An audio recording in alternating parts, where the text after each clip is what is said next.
Shalom saudara, kita berjumpa dalam program Strong Faith. Kali ini kita akan melanjutkan pelajaran iman kita dengan satu tema, yaitu berbuah. Tuhan Yesus berkata kepada murid-muridnya dalam Yohanes 15 ayat 1-8, "Akulah pokok anggur yang benar dan Bapakulah pengusahanya.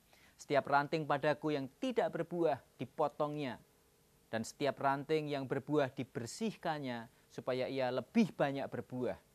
Kamu memang sudah bersih karena firman yang telah kukatakan kepadamu. Tinggallah di dalam aku dan aku di dalam kamu. Sama seperti ranting tidak dapat berbuah dari dirinya sendiri kalau ia tidak tinggal pada pokok anggur. Demikian juga kamu tidak berbuah jikalau kamu tidak tinggal di dalam aku. Akulah pokok anggur dan kamulah ranting-rantingnya. Barang siapa tinggal di dalam aku dan aku di dalam dia, ia berbuah banyak. Sebab di luar aku kamu tidak dapat berbuat apa-apa. Barang siapa tidak tinggal di dalam aku, ia dibuang keluar seperti ranting dan menjadi kering. Kemudian dikumpulkan orang dan dicampakkan ke dalam api lalu dibakar. Jikalau kamu tidak tinggal di dalam aku dan firmanku tinggal di dalam kamu, mintalah apa yang kamu kehendaki dan kamu akan menerimanya. Dalam hal inilah Bapakku dipermuliakan, yaitu jika kamu berbuah banyak dan dengan demikian kamu adalah murid-muridku." Berbuah adalah tema dari seluruh Alkitab Perjanjian Baru. Perumpamaan Tuhan tentang pokok anggur dan ranting-rantingnya adalah pelajaran yang paling populer tentang tema ini. Perhatikan bahwa Yesus adalah pokok anggur yang benar. Ini berbicara bahwa Yesus adalah pokok kehidupan kita. Setiap kita adalah ranting-ranting dari pokok anggur yang harus mengeluarkan buah. Secara jelas dapat kita ketahui bahwa syarat untuk berbuah adalah tinggal di dalam aku, kata Yesus. Atau menetap, menempel, atau lebih tepatnya menyatu pada pokok anggur itu. Kata tinggal di dalam aku, dalam bahasa Inggrisnya menggunakan kata abide in me. Dalam tema ini kata tinggal tidak menggunakan kata stay. Karena stay bisa berarti tinggal, seperti tinggal di rumah dengan alamat jalan apa, nomor berapa dan sebagainya. Kata stay artinya bisa pergi dulu kemana lalu balik lagi untuk kembali tinggal di rumah itu. Ini tentu saja berbeda dengan makna kata tinggal pada pokok anggur. Kata abide berarti tetap berada pada tempatnya, pada posisinya. Sebuah keadaan yang tetap dalam tempat yang tetap, tidak ada pergeseran atau perpindahan. Ini berarti bahwa kita harus tetap berada dalam Yesus. Saudara, jangan pernah keluar dari Tuhan. Jangan pernah tinggalkan Yesus. Saudara tidak dapat berbuat apa-apa jika meninggalkan Tuhan. Bahkan akan dibuang menjadi kayu kering dan dicampakkan ke dalam api. Ini berbicara bahwa jika saudara keluar dari Tuhan Yesus, maka bagi Tuhan apapun yang saudara lakukan tidak akan diperhitungkan Tuhan sebagai sebuah kebenaran. Orang yang tidak mau berada di dalam Tuhan pasti tidak tenang jiwanya, tidak bisa memahami kehidupan yang benar. Keinginan daging dan keinginan duniawi semata-mata yang dilakukannya. Mereka tidak menyadari jika hidup mereka hanya menunggu waktu untuk dipotong dan nantinya akan dibuang ke dalam api neraka selamanya. Yohanes Pembaptis berkata, "Kapak sudah tersedia pada akar pohon dan setiap pohon yang tidak menghasilkan buah yang baik pasti ditebang dan dibuang ke dalam api. Oleh karena itu hasilkanlah buah yang sesuai dengan pertobatan." Yesus berkata, "Tinggallah di dalam aku." Ini sama maknanya dengan saat ia berkata, "Tinggallah di dalam firman-Ku." Saudara, jangan melakukan sesuatu di luar firman-Nya. Jangan turuti kemauan dan keinginan sendiri. Taatilah firman Tuhan. Itulah arti tinggal di dalam firman-Nya.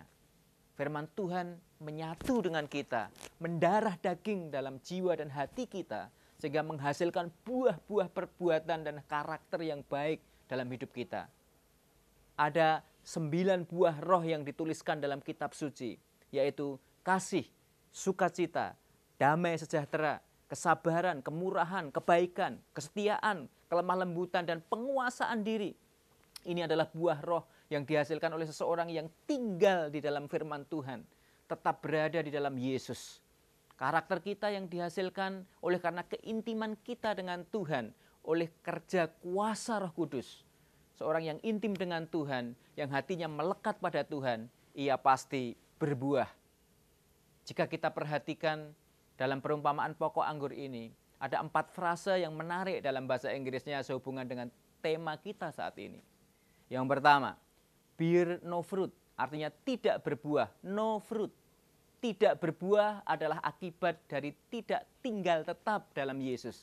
Dan akibat berikutnya adalah dipotong dan dibuang ke dalam neraka seperti yang kita jelaskan di atas. Yang kedua adalah bear fruit, berbuah. Berbuah adalah hasil dari tinggal dalam Yesus. Yang sudah berbuah ini akan dibersihkan oleh Tuhan. Yang ketiga adalah bear more fruit, lebih banyak berbuah. Tinggal dalam Yesus harus melewati proses dibersihkan dengan tujuan supaya lebih banyak berbuah. Dan yang keempat adalah bear much fruit, berbuah lebat. Berbuah lebat adalah harapan semua orang terhadap sebuah pohon. Demikian pula Tuhan menginginkan kita menghasilkan buah-buah pekerjaan dan perbuatan yang bisa dipetik dan dinikmati oleh banyak orang. 4 hal tersebut adalah urutan atau tingkatan kerohanian di mana setiap kita diproses oleh Tuhan agar menghasilkan buah kehidupan yang baik dan berdampak bagi banyak orang. Pastikan hidup saudara menghasilkan buah kebenaran. Mungkin saudara merasa tidak memiliki kehidupan rohani yang cukup, menjadi seorang jemaat biasa yang berdoa, beribadah setiap minggu, dan bekerja dengan benar. Itu buah yang saudara hasilkan. Tetapi Yesus berkata, setiap ranting yang sudah berbuah dibersihkannya supaya ia lebih banyak berbuah. Dibersihkan oleh Tuhan adalah sebuah proses agar kita lebih banyak berbuah. Artinya Tuhan menuntut saudara tidak hanya berhenti pada level sekarang ini.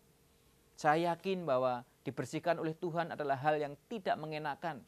Ranting yang dibersihkan berarti dipangkas dahan yang tidak berguna, disterilkan dari hama. Ini berbicara tentang kekudusan dan proses pembentukan karakter. Dengan diizinkannya terjadi masalah, persoalan, konflik dan guncangan-guncangan. Mungkin di dalam keluarga, pekerjaan, bisnis, usaha, bahkan pelayanan saudara. Tujuannya adalah supaya saudara lebih banyak berbuah, more fruit. Lebih banyak berdoa, lebih banyak mengampuni, mengasihi orang, lebih tekun beribadah kepada Tuhan, lebih tekun dalam pekerjaan saudara, lebih jujur dengan istri, dengan suami, dengan orang tua atau atasan saudara, lebih banyak memberi persembahan, memberi kepada yang berkekurangan dan yang membutuhkan, lebih banyak memberitakan firman, lebih banyak dan lebih banyak lagi berbuah. Akhirnya tidak terasa proses pertumbuhan dan pelipat gandaan buah akan mencapai satu keadaan di mana saudara berada pada level berbuah banyak. Much fruit. Inilah yang dikehendaki Tuhan saat ini bagi saudara. Ingat, kuncinya adalah tinggal di dalam Tuhan dan mau dibersihkan Tuhan sehingga saudara berbuah banyak. Akhirnya, hendaklah kamu kuat di dalam kekuatan kuasanya.